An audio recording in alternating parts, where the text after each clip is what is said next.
Bapak, Ibu, Saudara-saudara, dari sekian banyak Nabi dan Rasul yang diutus, cuma 25 yang wajib kita imani.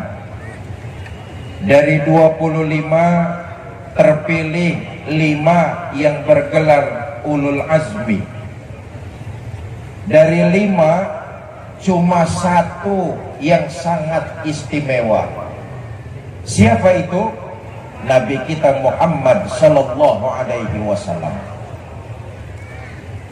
Apa tanda-tanda Nabi kita teramat istimewa? Di antaranya, pertama, akhlak baginda Nabi besar Muhammad sallallahu alaihi wasallam sungguh sangat agung dan mulia. Nabi diutus ke alam dunia tidak lain dan tidak bukan memperbaharui akhlak manusia, karena inilah kunci utama kemajuan satu peradaban manusia. Satu daerah bisa jaya bukan karena faktor perputaran ekonominya yang luar biasa, tapi Langsa bisa maju, Aceh bisa jaya, bahkan Indonesia bisa bermartabat di mata dunia kalau masyarakat yang ada di dalamnya memiliki moral dan akhlak mulia. Iya Bu? Iya Bu? Apaan? Sok tahu. Maka pantas kalau Nabi diutus ke alam dunia memperbaharui akhlak manusia, karena inilah kunci sukses peradaban manusia. Orang kalau hidup sudah jauh meninggalkan ajaran agama, orang kalau hidup sudah lari dari nilai-nilai akhlak, maka posisinya sama seperti hewan, bahkan lebih buas dari binatang. Saya ulangi ini, manusia kalau hidup jauh dari akhlak, posisinya sama seperti hewan, bahkan lebih buas dari binatang. Dia tidak lagi tahu mana halal, mana haram, mana hak, mana batil, terabas semua. Kita lihat, saudara, sebuas-buasnya bajing, dari dulu makanannya cuma kelapa. Belum pernah saya dengar ada bajing makanannya tahu.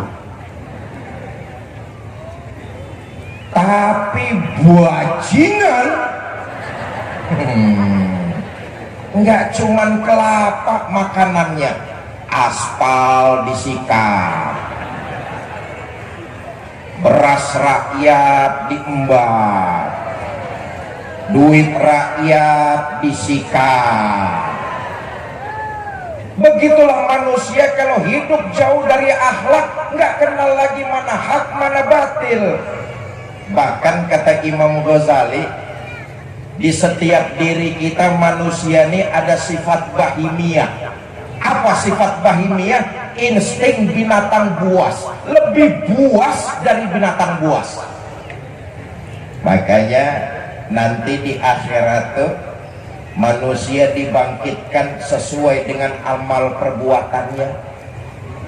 Ada orang yang dibangkitkan badannya manusia tapi mukanya muka macan. Kenapa? Karena waktu hidup di alam dunia amalannya amalan macan. Apa amalan macan?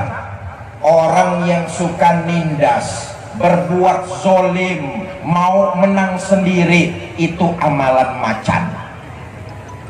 Nggak percaya, saudara, dimanapun ada hutan pasti rajanya macan. Betul?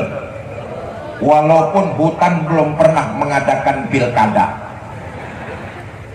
tapi macan tidak mau tahu ada pilkada atau tidak, pokoknya saya raja. Setelah macan naik jadi raja, bukan mengayomi rakyatnya, ini malah makanin rakyatnya sendiri. Ada lagi orang yang dibangkitkan badannya manusia tapi mukanya muka monyet. Bu, ibu tahu monyet? Taunya jangan ngeliatin saya dong. Kenapa? Karena waktu hidup di alam dunia amalannya amalan monyet. Apa amalan monyet?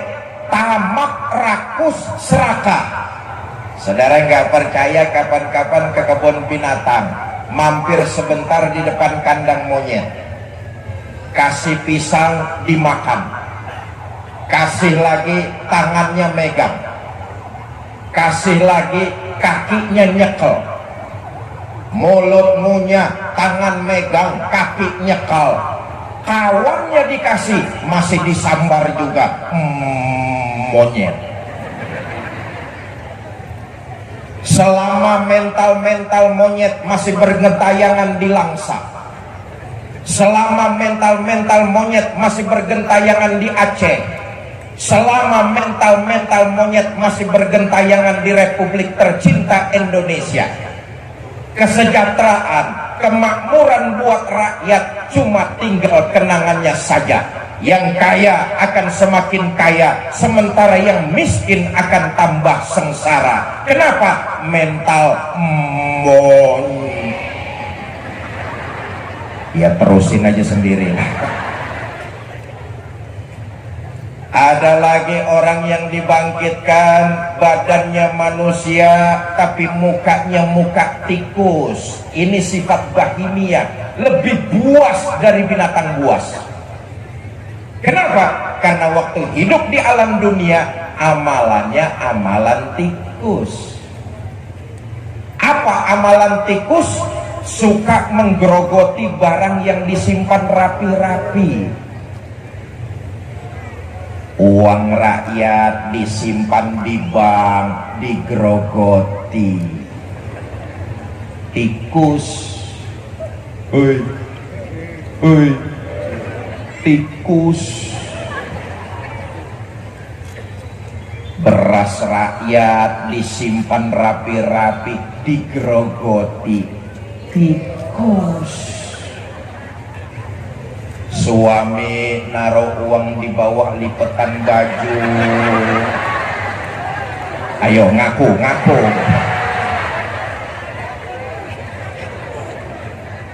Maling, pencoleng, begal, rampok, koruptor dibangkitkan badannya manusia, mukanya muka tikus. Na'udzubillah min.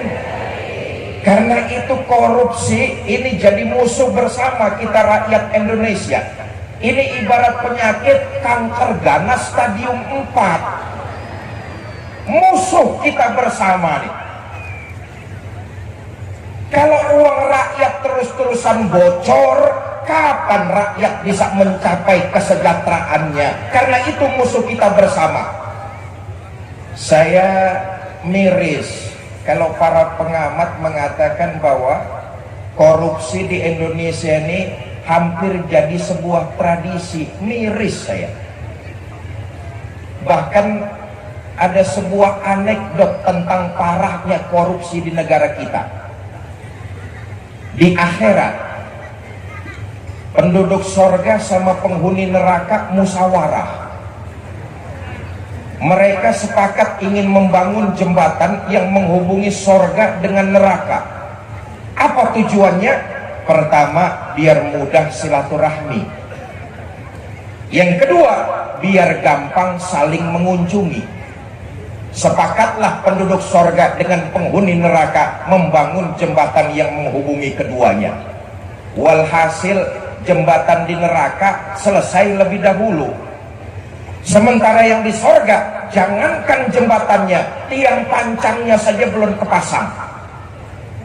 Penghuni neraka jengkel, marah-marah.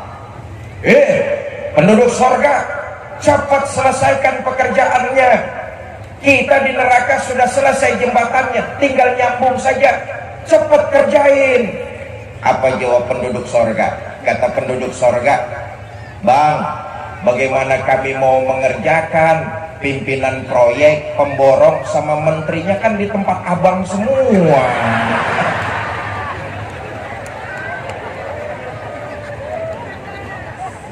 Bapak, Ibu, saudara-saudara kaum muslimin yang saya muliakan, Maka keistimewaan baginda kita Nabi besar Muhammad Sallallahu Alaihi Wasallam di antaranya akhlak beliau luar biasa.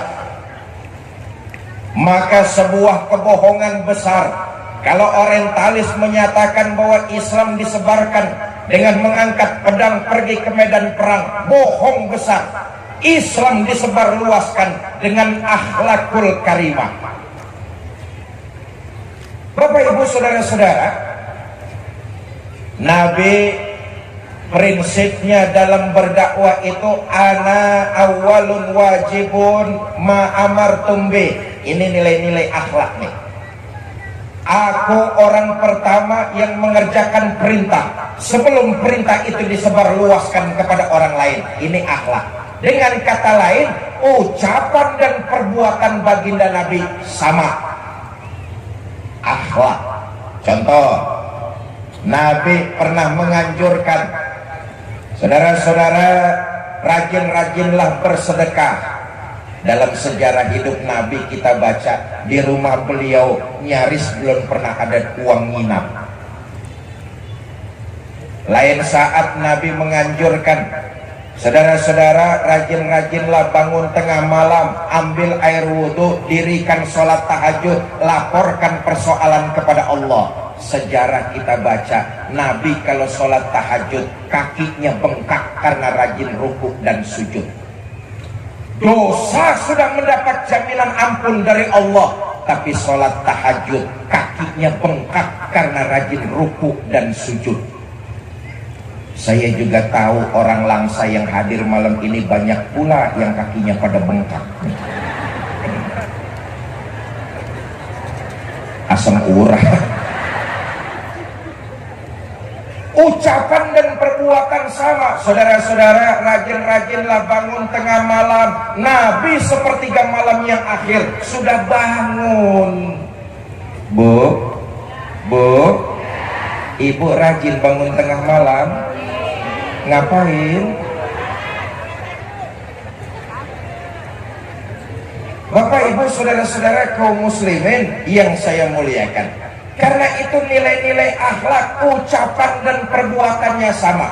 Nabi diutus ke alam dunia memperbaharui akhlak manusia. Nabi mengajarkan kepada kita umat Islam bukan cuma sekedar berakhlak kepada seagama, bukan cuma sekedar berakhlak kepada orang lain agama, tapi Nabi mengajarkan kepada kita umat Islam berbuat baiklah kepada seluruh makhluk Allah di alam semesta. Ini hebatnya ajaran Islam. Jelas sudah, Islam bukan agamanya radikalis, Islam bukan agamanya teroris. Islam agama yang menyebarkan nilai-nilai kebaikan, dicontohkan dan diajarkan baginda Nabi besar Muhammad Sallallahu Alaihi Wasallam kepada seluruh makhluk Allah di alam semesta. Kita umat Islam dianjurkan, dicontohkan, disuruh terus berbuat kebaikan. Kepada binatang saja Nabi mencontohkan kita berbuat baik. Iza zabahtum, kalau kamu menyembelih hewan korban, asah dulu pisaumu.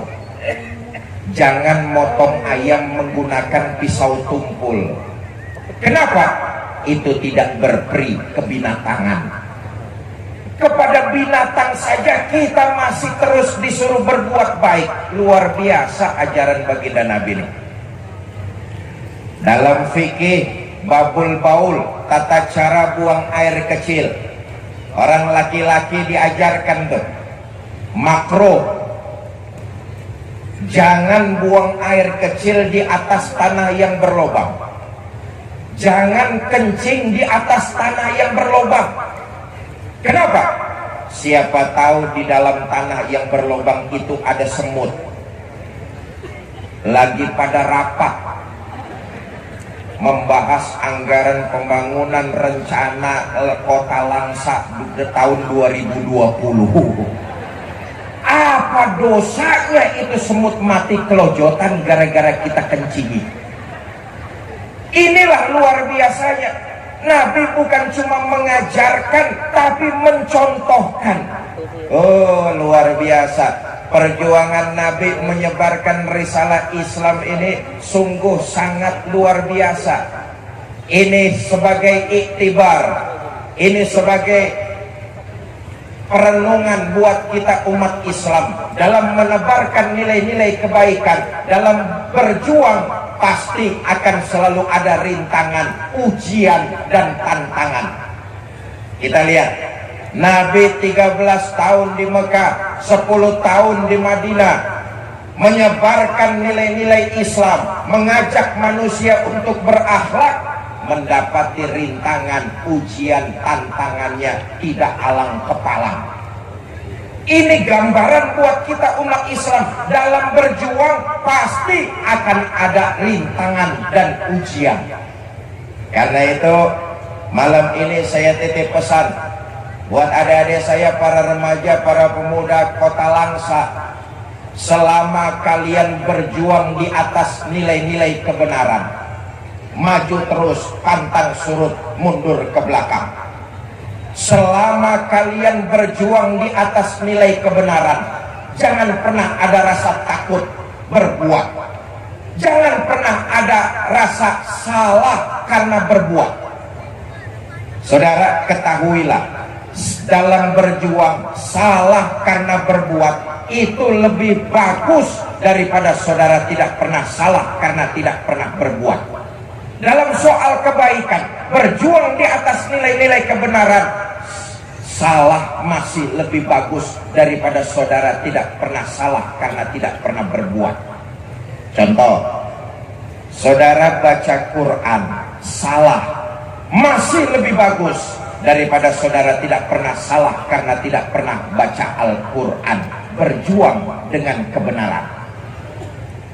Saya dong baca Quran nggak pernah salah. Bacanya kapan? Nggak pernah. Karena itu dalam berjuang di atas nilai kebenaran, jangan pernah takut salah. Andai kata salah, masih lebih baik daripada saudara tidak pernah salah karena tidak pernah berbuat. Bapak Ibu, saudara-saudara kaum muslimin yang saya muliakan, Nabi 13 tahun di Mekah berjuang mengajak manusia untuk berakhlak kepada Allah. Ini artinya apa? Menanamkan nilai iman, memantapkan ajaran agama, meningkatkan keyakinan kepada Allah Subhanahu wa ta'ala. 13 tahun Nabi fokus di Mekah hanya menanamkan nilai iman, mengajak manusia untuk menyembah dan minta tolong saja kepada Allah Subhanahu. Bapak Ibu, saudara-saudara kaum muslimin yang saya muliakan, malam pergantian tahun kita hadir di lapangan Merdeka.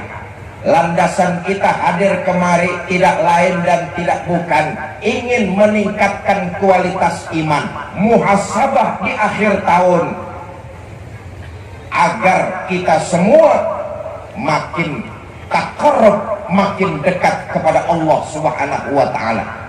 Imanlah yang menyebabkan kehidupan kita bahagia di alam dunia, lebih-lebih di alam akhirat nanti. Kita hidup karena iman, berbuat pun karena iman, dan ingin kembali menghadap Allah Subhanahu wa ta'ala dalam menggenggam nilai-nilai keimanan. Mudah-mudahan saya yakin yang hadir di sini imannya mantap. Amin. Akidahnya kuat, agamanya hebat, dan mudah-mudahan yang hadir di lapangan Merdeka golongan orang-orang selamat. Amin. Saudara, indikasi meningkatnya kualitas iman itu dibarengi dengan memperbanyak amal ibadah dan nilai-nilai kebaikan. Allah tidak mengambil keuntungan sedikit pun dari ibadah yang kita kerjakan. Seluruhnya manfaat itu akan kembali buat diri kita masing-masing. Selangsa orang gak ada yang sholat, Allah gak akan pensiun jadi Tuhan. Se-Aceh orang gak ada yang sedekah, Allah nggak akan bangkrut jadi Tuhan. Sholat yang kita dirikan, sedekah yang kita keluarkan, kebaikan yang kita tebarkan di alam dunia, seluruhnya manfaat itu akan kembali buat diri kita masing-masing. Maaf, yang hadir malam ini di lapangan kan semuanya calon-calon jenazah. Betul? Nih semuanya yang hadir di sini pasti bakal mati apa tidak? Mati.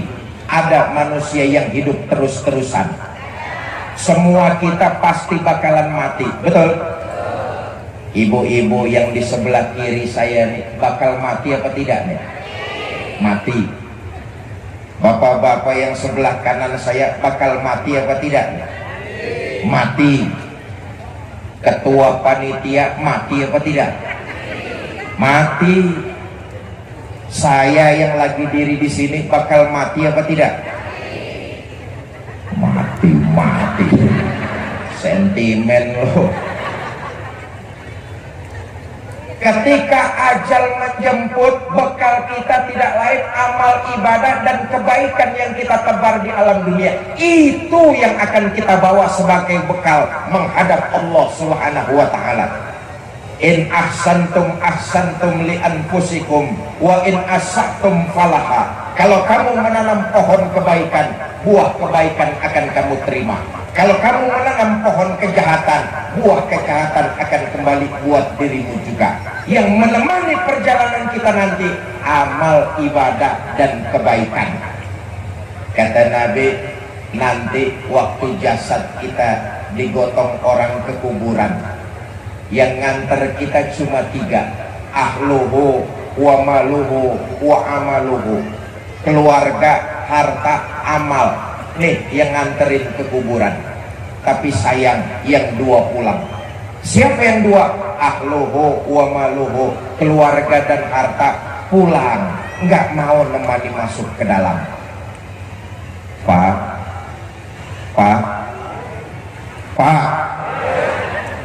maaf kalau bapak-bapak mati duluan.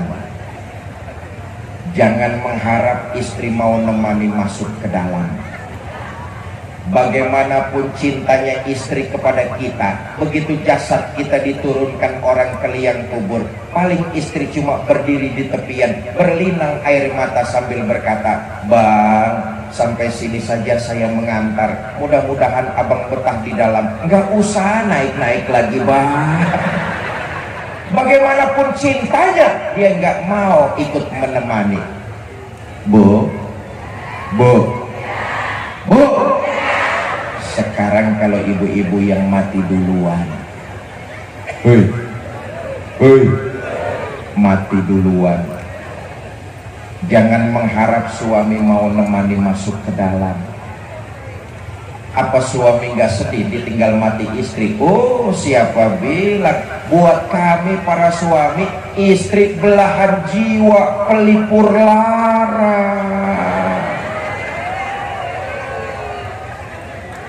Apa suami nggak sedih, nggak nangis ditinggal mati istri? Oh, siapa bilang?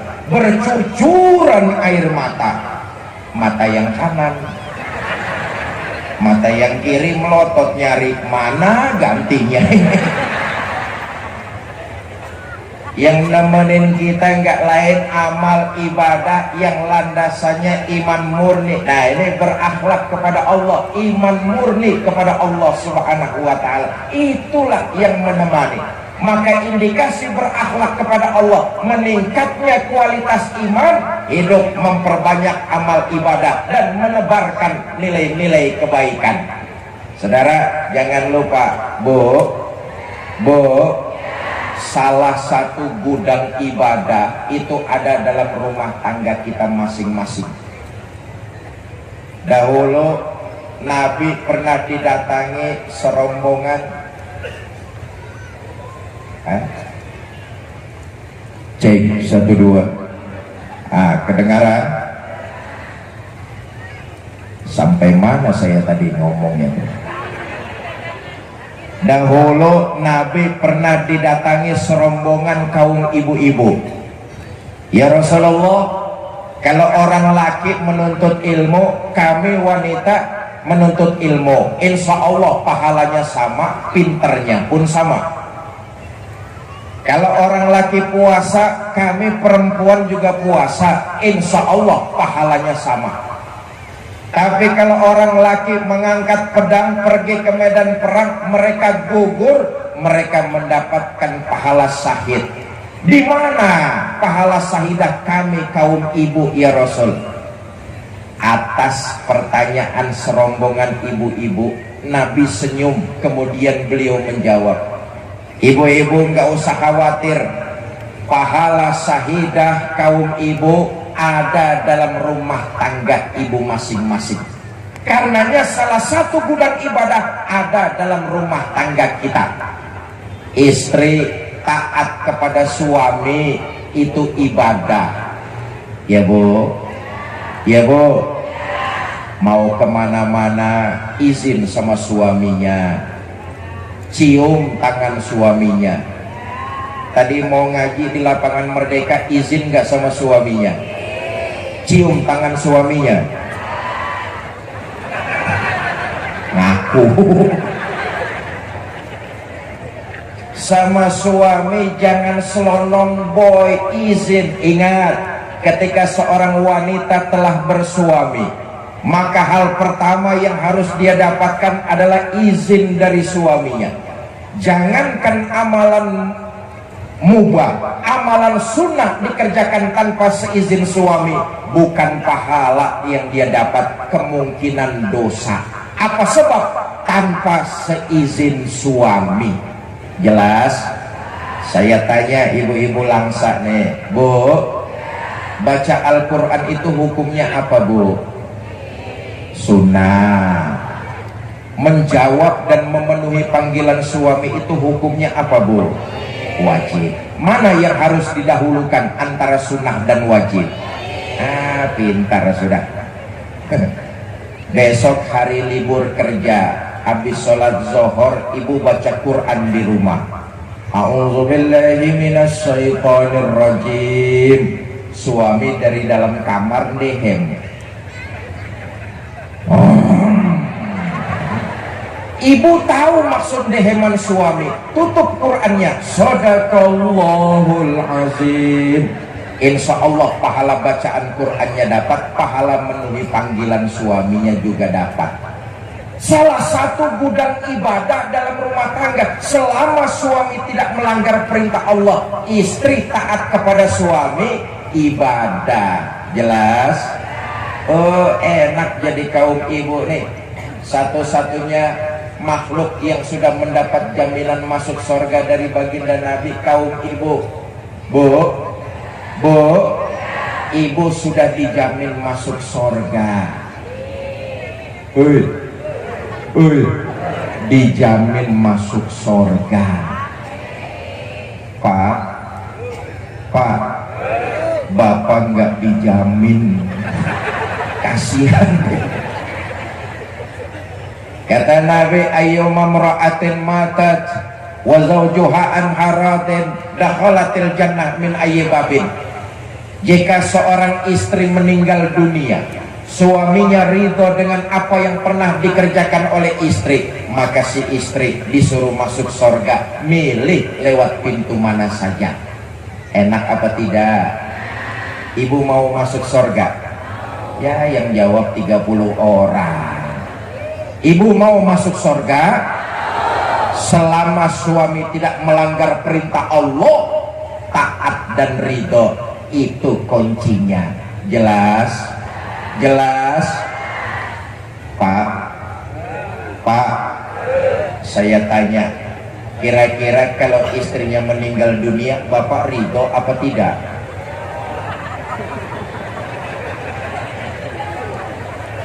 Oh, yang jawab ridho udah kesal benar sama istri. Bapak Ibu saudara-saudara kaum muslimin yang saya muliakan, berakhlak kepada Allah itu artinya meningkatkan kualitas iman dan memperbanyak amal ibadah. 13 tahun baginda Nabi di Mekah fokus menanamkan nilai-nilai iman. Maka di penghujung akhir tahun, memasuki awal tahun, malam ini kita mengadakan introspeksi, muhasabah. Jangan sampai kualitas iman kita tahun depan sama seperti tahun sekarang.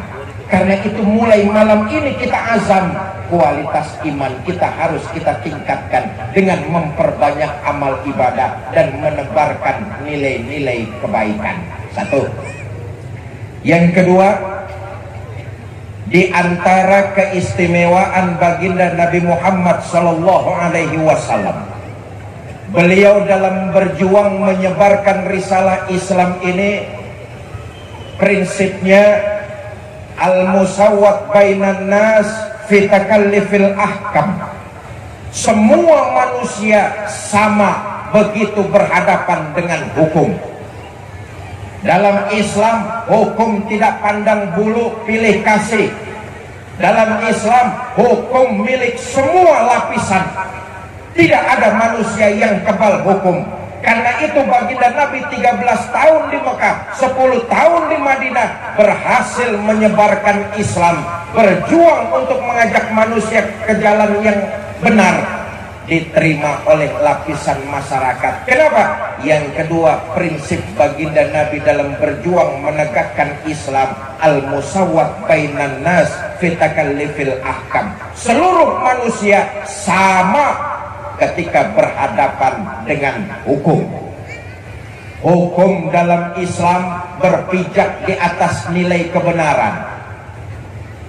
Kalau hukum berpijak di atas nilai kebenaran, maka akan terciptalah rasa keadilan. Saudara, tidak bisa tidak. Kalau Indonesia mau di atas puncak peradaban, maka hukum harus ditegakkan di atas nilai-nilai kebenaran. Hukum jangan pilih kasih. Hukum jangan pandang bulu. Sebab kalau hukum terus-terusan pandang bulu, tentu yang enak yang banyak bulunya. Siapa? Monyet. Hukum dalam Islam sifatnya universal. Saudara, dahulu pernah orang Yahudi perkaranya dimenangkan dalam pengadilan Islam. Ini bukti ajaran Islam dalam hukum sifatnya universal. Orang Yahudi perkaranya dimenangkan dalam pengadilan Islam. Luar biasa hukum Islam nih. Di zaman Ammar bin As jadi gubernur Mesir, satu hari Ammar bin As santai-santai di depan istananya yang megah dan mewah. Di depan istananya yang megah ada gubuk reot punya orang Yahudi. Gubernur panggil ajudan. Ajudan, saya Pak. Itu di depan istana saya, gubuk reot punya siapa ini? Yahudi Pak. Panggil Yahudi, bawa ke sini. Dipanggil Yahudi, dihadapkan kepada Gubernur Ammar bin As. Yahudi, saya Pak Gubernur. Gubuk reot di depan istana saya itu punya kamu ya? Betul Pak Gubernur. Sudahlah, kamu ngomong saja minta berapa, nanti saya bayar. Sebab di atas lahan kamu itu saya akan bangun masjid yang megah dan mewah. Sudah, kamu ngomong saja minta berapa, saya bayar. Saya nggak mau jual Pak Gubernur. Saya ganti rugi 2 kali lipat. Saya nggak mau. Saya ganti rugi 3 kali lipat. Pak Gubernur, jangan ganti rugi 3 kali lipat, 10 kali lipat juga saya nggak mau. Kan yang namanya ganti rugi, biar diganti tetap saja rugi. Saya nggak mau jual. Baik Yahudi, kamu jangan menyesal ya. Ulang Yahudi nih. Besok petang Yahudi pulang dari ladang, dia saksikan gubuk reotnya rata sama tanah, hancur di bulldozer. Di bulldozer sama Satpol PP. Satpol PP-nya Ammar bin As. Yahudi lihat gubuk reotnya rata sama tanah, berlinang air mata. Kata Yahudi, begini nasib rakyat kecil, diperlukannya waktu kampanye doang, belum jadi pejabat janji nggak bakalan gusur rakyat, sudah jadi pejabat mah tetap saja rakyat digeser-geser. Lama Yahudi termenung, akhirnya Yahudi sadar, Amr bin As kan cuma gubernur, di atas gubernur lagi ada jabatan yang lebih tinggi, khalifah, presiden. Saya mau lapor sama Khalifah Umar bin Khattab. Bapak Ibu, Yahudi belum pernah bertatap muka dengan Khalifah Umar. Dia nggak tahu raut wajah Khalifah Umar kayak apa. Tapi karena nekat mencari keadilan, berangkat dari Mesir ke Madinah untuk berjumpa sang Khalifah. Sampai gerbang kota Madinah, ini Yahudi kebingungan. Tengok kiri kanan. Dia nggak tahu wajah Khalifah Umar macam apa. Bingung dia. Sedang bingung-bingungnya, Yahudi lihat di bawah, dari jauh ada orang laki berteduh di bawah pohon korma. Ada orang laki berteduh di bawah pohon korma. Dihampiri lalu ditanya, "Selamat siang kan?" "Siang." Kaget. Mohon maaf, pidato kalau sudah lapar lagi ya begini. "Selamat siang Pak." "Siang." "Bapak kenal Khalifah Umar bin Khattab?" "Kenal." "Istananya terbuat dari apa Pak?" "Istana Umar bin Khattab pondasinya bertaburkan mutiara iman, dindingnya berlapiskan akhlak, dan kubahnya bermahkotakan tawadu. Itulah istananya Umar bin Khattab." "Oh, hebat ya Pak." Oh. Kalau pengawalnya Khalifah Umar banyak Pak? Banyak. Pengawal Umar bin Khattab fakir miskin, yatim piatu, orang tua jompo, janda-janda tua. Itulah pengawalnya Umar bin Khattab. Wah, pengawalnya banyak, istananya hebat. Ngomong-ngomong, rakyat kecil kayak saya bisa nggak bertemu sama Khalifah? Bisa. Kapan Pak? Sekarang juga. Di mana Pak? Di depan kamu. Loh, jadi Bapak? Iya, saya Umar bin Khattab. Ada apa kamu cari saya? Pak, begini, saya agamanya Yahudi, datang jauh dari Mesir. Di Mesir gubernur Bapak Amr bin As zolim. Zolim bagaimana? Saya punya gubuk reot, katanya di atas tanah saya akan dibangun masjid yang megah dan mewah. Saya nggak mau jual, tanah saya diambil paksa, gubuk saya diratakan. Saya datang ke sini nuntut keadilan. Baik, Yahudi, kamu lihat ada tempat sampah? Lihat Pak. Tolong ambilkan saya sepotong tulang onta. Yahudi bingung. Datang nyari keadilan, ini malah disuruh nyari tulang. Karena yang nyuruh Khalifah korek tempat sampah, dapat sepotong tulang onta diberikan kepada Khalifah.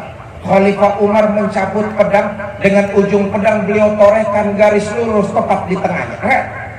Selesai, tulang itu diberikan lagi kepada Yahudi. Yahudi, ini tulang bawa pulang ke Mesir, kasihkan gubernur saya Amr bin As. Tambah bingung Yahudi. Kata Yahudi, Pak, saya datang jauh-jauh dari Mesir mau cari keadilan. Kalau cuma cari tulang, di sana juga banyak Pak. Sudah, nggak usah banyak tanya. Kau bawa pulang tulang ini, kasihkan gubernur saya Amr bin As. Nanti dia ngerti maksud saya. Pulang Yahudi ini ke Mesir. Sampai Mesir, langsung ke istana gubernur Amr bin As. Selamat siang Pak Gubernur. Selamat siang. Ada apa Yahudi? Ada oleh-oleh. Dari mana? Dari Khalifah Umar bin Khattab. Oleh-oleh apa? Tulang. Begitu melihat tulang, muka gubernur Amr bin As pucat, badan gemetar, keringat dingin keluar dari sekujur tubuhnya. Ngelihat tulang, muka pucat, badan gemetaran. Yahudi tambah bingung. Kata Yahudi, baru tumben saya lihat ada gubernur takut sama tulang. Akhirnya Yahudi memberanikan diri bertanya, Pak Gubernur, kelihatannya Bapak takut betul sama tulang ini. Ini memang tulang apa sih? Yahudi, ini tulang bukan tulang sembarang. Seolah-olah dengan tulang ini Khalifah Umar titip dua pesan keras kepada saya. Pertama, seolah-olah Khalifah Umar bin Khattab berkata, Ammar bin As, jangan mentang-mentang sedang diberikan nikmat oleh Allah kau bertindak zalim. Diberikan nikmat umur panjang, kau gunakan nikmat itu untuk foya-foya mengumpulkan maksiat. Diberikan kau nikmat harta, kau gunakan harta itu untuk foya-foya bermaksiat. Ingat Ammar bin As, satu saat kau akan jadi tulang seperti ini. Oh begitu ya Pak. Iya, kamu sih laporan bos dulu. Kalau yang kedua pesannya apa Pak? Yang kedua, seolah-olah Khalifah Umar berkata, Ammar bin As, kalau sebagai pemimpin kamu tidak sanggup berbuat adil kepada rakyat, nanti pedangku yang akan meluruskan kamu sebagaimana lurusnya garis di tengah tulang ini. Yahudi, ini pesan keras kepada saya.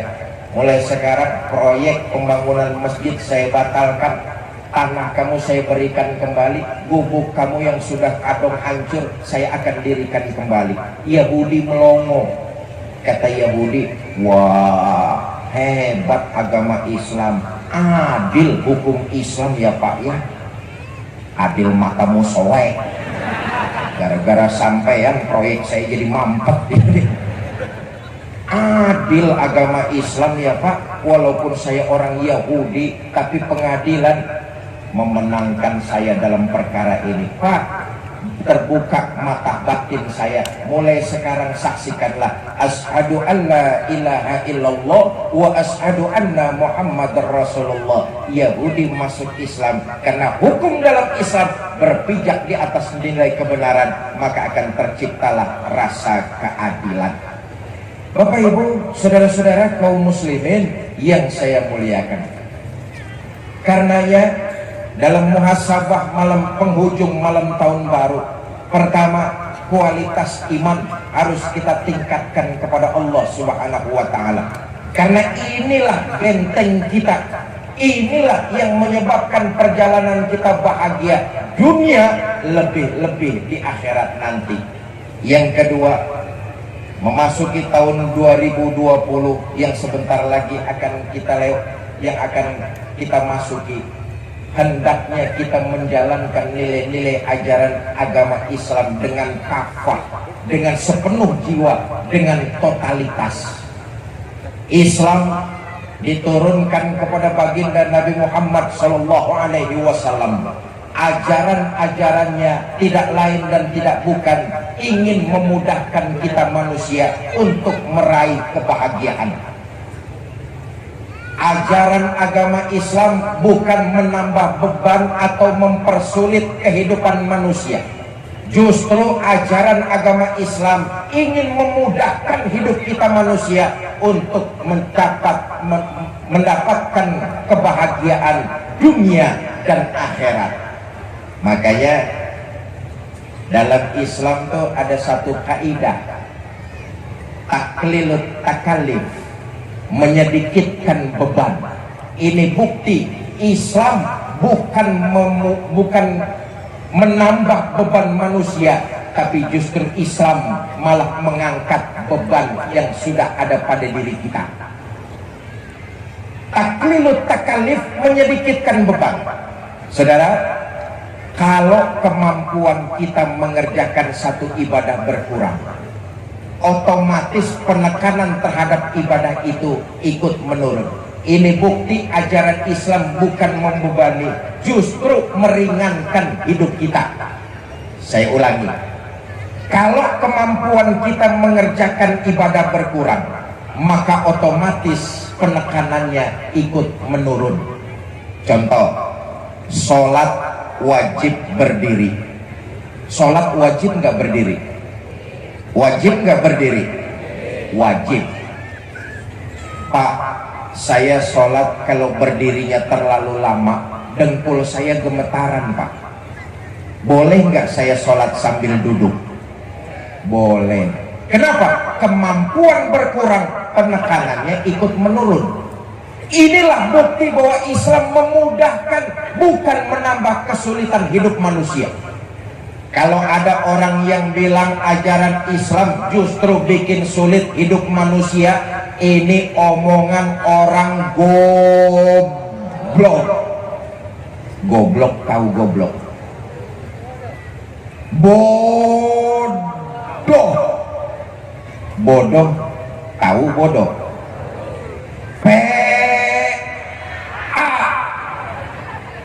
PA, tahu PA? Orang PA minum es ditiup, PA. Ajaran Islam tidak ada yang mempersulit, justru memudahkan. Taklilut takalif, kemampuan berkurang, penekanannya ikut menurun. Pak, saya sholat kalau duduknya terlalu lama, pantat saya ambeien Pak. Boleh nggak saya sholat sambil berbaring? Boleh. Kenapa? Kemampuan berkurang, penekanannya ikut menurun. Pak, saya sholat kalau berbaringnya terlalu lama, pinggang encok Pak. Boleh nggak saya sholat pakai isyarat? Boleh. Luar biasa. Mana yang berat ajaran Islam? Semuanya memudahkan kita manusia. Sholat wajib berdiri. Kalau nggak mampu, boleh duduk. Kalau nggak mampu, boleh berbaring. Kalau nggak mampu, boleh pakai isyarat. Kalau pakai isyarat masih nggak mampu, cepat-cepat bawa ke masjid, kita sholatkan rame-rame sudah. Innalillahi wa inna ilaihi. Tidak ada ajaran Islam yang memberatkan, justru memudahkan agar kita cepat sampai kepada kebahagiaan. Dahulu ada orang laki tergopoh-gopoh lapor kepada baginda Nabi. Halaktu ya Rasulullah, celaka saya ya Rasul. Kata Nabi, celaka kenapa? Ngano, siang-siang bulan puasa saya sama istri nggak kuat, terpaksa saya nyelonong. Rupanya pengantin baru, tegangannya tinggi, syahwatnya besar. Tapi bagus, melanggar perintah, jujur sama baginda Nabi, maafkan saya ya Rasul, siang-siang bulan puasa saya sama istri nggak kuat, terpaksa saya nyelonong. Kata Nabi, nyelonong bagaimana? Nyelonong, ya nyelonong. Ya sudah, kalau kamu melanggar perintah, bayar denda. Ini konteksnya kemampuan berkurang nih. Ajaran Islam sungguh sangat mudah. Kalau kamu melanggar perintah, bayar denda. Apa dendanya ya Rasul? Merdekakan budak. Saya nggak punya budak ya Rasul. Nggak punya? Nggak punya. Yang kedua lah, kamu harus puasa 2 bulan berturut-turut, mutatabi'ain, nggak boleh diselang-seling. Ini kifarat. Puasa 2 bulan berturut-turut, jangan diselang-seling. Sanggup? Nggak sanggup ya Rasul. Jangan puasa 2 bulan, yang sebulan aja saya nyelonong.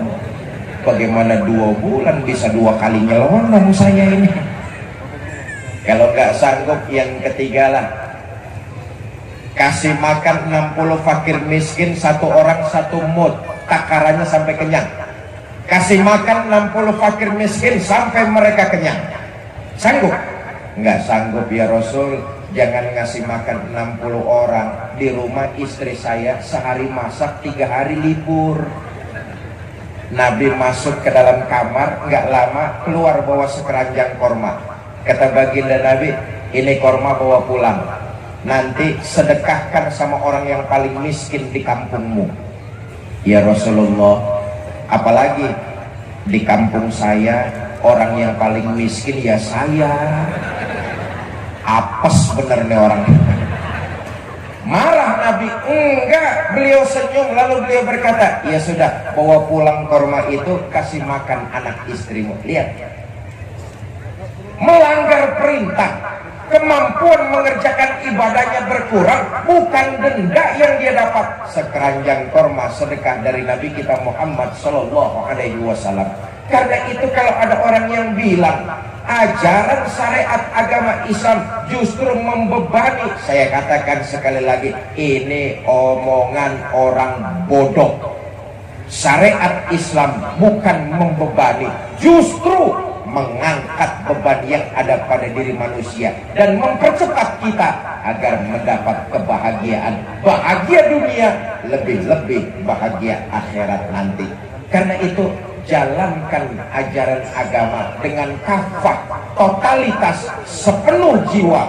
Kenapa? Kita mengharap ridho dari Allah Subhanahu wa Ta'ala. Mudah-mudahan yang hadir di lapangan Merdeka malam ini ditingkatkan kualitas iman kepada Allah Subhanahu wa Ta'ala. Hadir di sini dalam rangka tabligh akbar pergantian tahun dicatat sebagai sebuah ibadah dan dilipat gandakan pahalanya.